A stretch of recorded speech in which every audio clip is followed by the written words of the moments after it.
Hello, welcome to another installation of TechTalk. Hello, gentlemen. It's really great to see your beautiful faces. I feel like I haven't seen you in ages. And my question is, again, what are we talking about? Because we're always coming up with these amazing subjects. Mike, enlighten us. Tell us what we're talking about. Well, I think Josh is going to do the enlightening today. Apparently, there's a new bit of legislation kicking about in our nation's capital. I think we've got 10 million reasons why to discuss this bit of legislation. Enlighten us, Josh. Usually it's St. Hayden enlightening us, but I think today you're going to give us some feedback. Thanks, Mike. We've had a lot of feedback from people in the marketplace, and there's been some rumours, and we've been following up those rumours all the way to ACT in regards to new silica handling rules, regulations, laws, acts. So we've done some investigation and actually been in contact with the relevant departments to find out some more information. Basically, the crux of it is anyone who's a concrete grinder or polisher, anyone who's doing any type of work of cutting, drilling, grinding in particular is what we're concerned with, of silica products such as concrete, stone, is going to have to do it wet. Now, to be precise, I'll actually read out the proposed changes to the legislation. So if you get online, you can look this up, but it's basically section 418B, and it's uncontrolled dry cutting of material containing crystalline silica. A person conducting a business or undertaking at a workplace must not direct or allow a worker to cut material containing crystalline silica with a power tool or use another mechanical process unless A, water delivery system supplying a continuous feed of water over the cutting area is used to suppress airborne crystalline silica produced by the cutting. And you get to choose one from the next column. At least one of the following control measures is in place. The place where the cutting occurs is isolated from the rest of the world. No, it actually says workplace.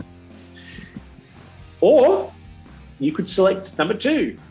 A Class H vacuum is attached to the tool used for cutting. And we know just how much dry vacuums, being H-rated, love water.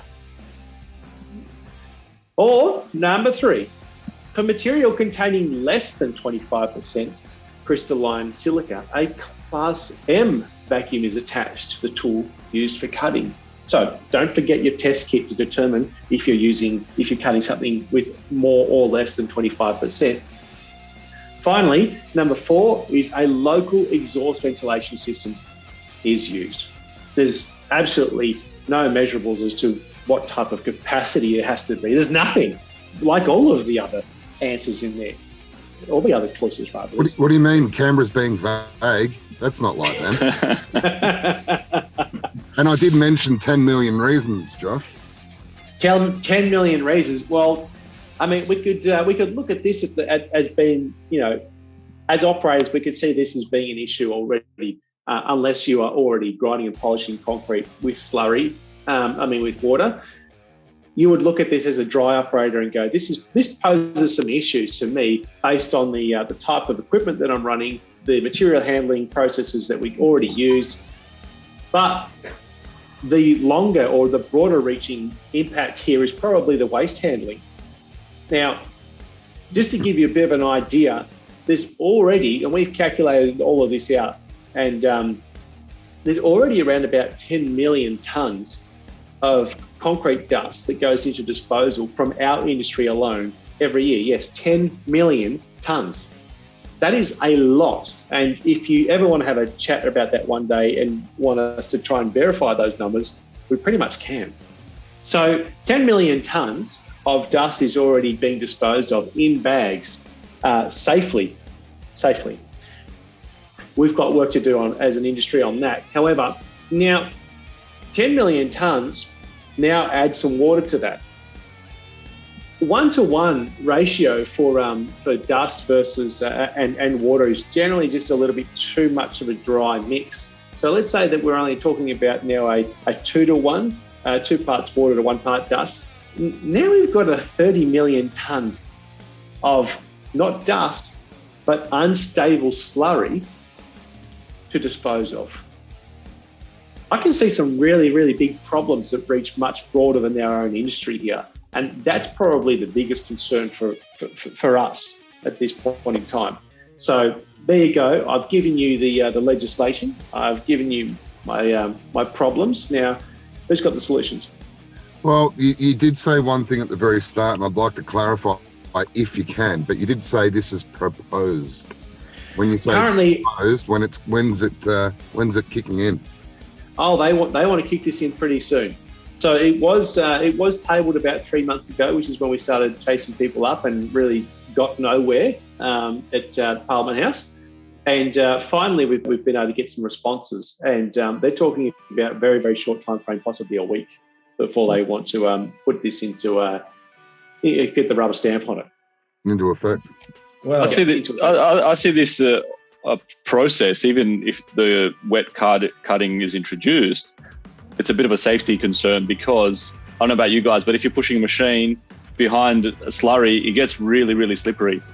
So just hanging onto those machines and keeping your footing could be a challenge and could pose a bit of a risk to the operator. I know guys with RCs won't need to worry, or some people say, "Oh, just get a labourer to squeegee the water away." That's impractical. We've got a lot of single operators out there that are doing these jobs on their own. So there's a lot of exactly. There's a lot of issues with this proposal that hasn't really been thought of yet. I love it. I love it. I look at the stuff where they say, you've got to use wet, and then you've got to use a H vacuum, a H-rated vacuum, and that sort of stuff. I'm like, this is what I think is the equivalent to what they've done here.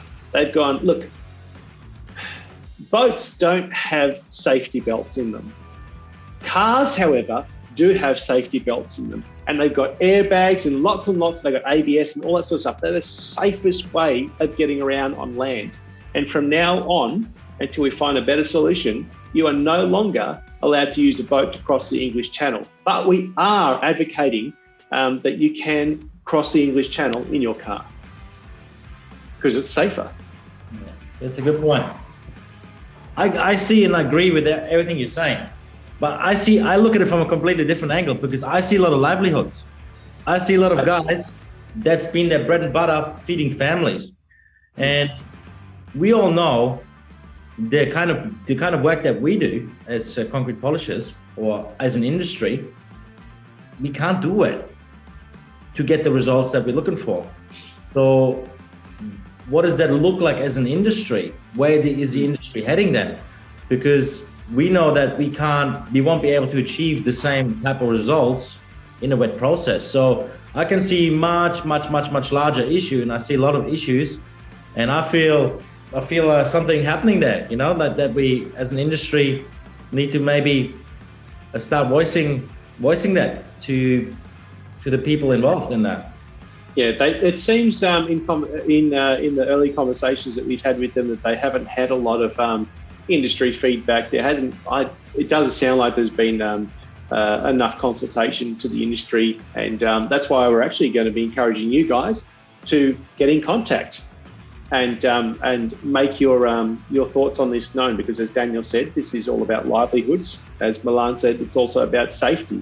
There's so many levels to this that need to be thought out, and this may end up being the way to handle it, is to go wet, but we need to have some very, very good discussions around it to work out how that's going to be done and when, because we can't just switch tomorrow, particularly coming up to the busiest time of the year, typically for us, and go, everything's got to be wet and we've got to change our processes and we're going to have to put epoxy coatings down over wet concrete, because how does that go, Milan? Not very well. Bubbly, very bubbly. Yeah, very bubbly. But maybe you're after a bit of sparkling water kind of effect on your floors. Yeah. Well, I think also, the other question that comes to mind, or the other thought that comes to mind, thinking about the processes and wet and versus dry, what are the measures that we are taking as an industry to protect the people around us, the people that are working in the industry? What equipment are we using? And I feel we can always improve how we operate on site. And we mentioned this before in previous tech talks. For example, people with three-phase grinders using single-phase vacuums, things like that. Like match them up with the correct vacuums, have more standardization of using the right type of vacuum with the right type of equipment, example. And I think there's a lot of things like clean space masks, air scrubbers, things like that can help improve the air quality. But I think this is a big issue that we as an industry need to stand up for it, because no one else is. Yeah, you mentioned this to a lot of contractors, Dan, saying that you don't just work in the industry, you are the industry. So it's important we all collectively work on this together and really raise the voice and, reach out to us with the concerns that you have, because I'm sure we'll be having a discussion with the department to, have our side viewed as well. And I'm calling out all the other suppliers of the industry, like so-called competitors.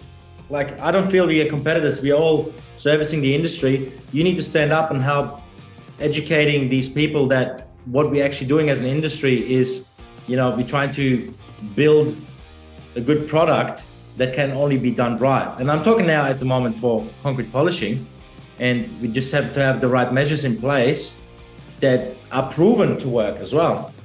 All right, guys. Well, it sounds like we've bitten off a bit to chew there. You sort of laid this on us a bit today, Josh. So maybe we've got a bit of time to go away and get a bit of a huddle happening, and maybe we can revisit this on the next Tech Talk. Certainly, this is the time to act, Mike. And if I'm not a contractor in ACT, why is it important that I do it? I think, Mike, you have a bit of insight into this. I was just going to say, it's like, wow, these guys are really concerned about the people in Canberra. That's so awesome. if anyone's not sure, then quite often they'll test out new laws and things like that, and they'll generally test them out in Canberra before they roll them out in other states or Australia-wide. It's a bit of a testing ground, always has been, for road laws and the likes. So as you say, Milan, absolutely. We had Mike tested there first. I mean, it's just with anything. Like one state one state starts, the other states follow. I mean, you've even been seeing this with the H class and the M class. It's all creeping up. It's getting louder. Let's say that. Mm-hmm. So let's get louder. Interesting, guys. Good one. Yeah, it's a good one. And if you have any comments, guys, put it in the comments. If you've got any questions, reach out. Reach out. All right, guys, I got to go and have a drink. Cheers, gents.